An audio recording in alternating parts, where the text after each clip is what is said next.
বন্ধুরা, আপনাদের হাতে যদি সময় না থাকে আর টেস্টফুল মাংস বানাতে চান, তাহলে ঝটপট করে এই রেসিপিটা বানিয়ে ফেলুন চিকেনের।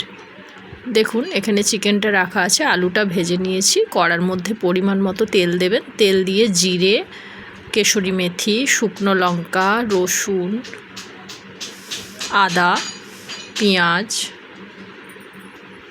গোটা গরম মশলা দিয়ে সব ভালো করে তেলের ওপরে ভেজে নেবেন। দেখুন, ভাজা হয়ে গেছে। এবার পাতাটা দিতে ভুলে গেছিলাম, তেজপাতাটাও ওর সঙ্গেই দিয়ে দেবেন। আপনারা আগেই দেবেন, আমি ভুলে গেছিলাম বলে পরে দিলাম। সব ঠান্ডা করে মিক্সির মধ্যে দিয়ে দেবেন, দিয়ে ভালো করে মশলাটা পেস্ট করে নেবেন। এইবার টমেটোগুলোকে আমি গোটা গোটা করেই দিয়ে দিয়েছি। আপনারা জাস্ট দুফালি করে দিয়ে দেবেন টমেটোগুলো তেলের ওপরে। আমি কেটে নিয়েছি খুন্তি দিয়ে। এর ওপরে 5 ফোড়ন দেবেন। 5 ফোড়ন দিয়ে চিকেনটা দিয়ে দেবেন, দিয়ে ভালো করে ওই টমেটোর মধ্যেই নাড়াচাড়া করে দেবেন।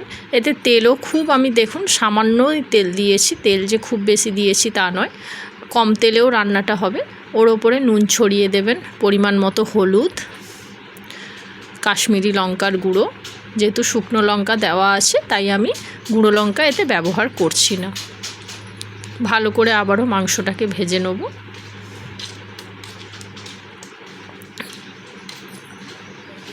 মাংসটা থেকে জল বেরিয়ে গেছে।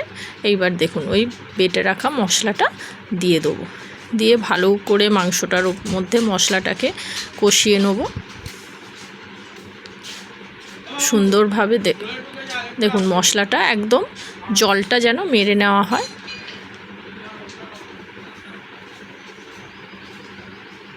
এবার আলুগুলোকে দিয়ে দেবো। আলুগুলো দিয়ে আবারও নাড়াচাড়া করে নেব। আর খুব বেশি নাড়তে হবে না, কারণ মশলাটা ভালোভাবেই কষানো হয়ে গেছে। আলুর মধ্যে মশলাটা লেগে গেলেই হয়ে যাবে।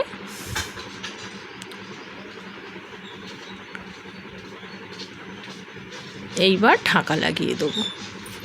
ঢাকা লাগানোর পর দেখুন কত জল বেরিয়ে গেছে।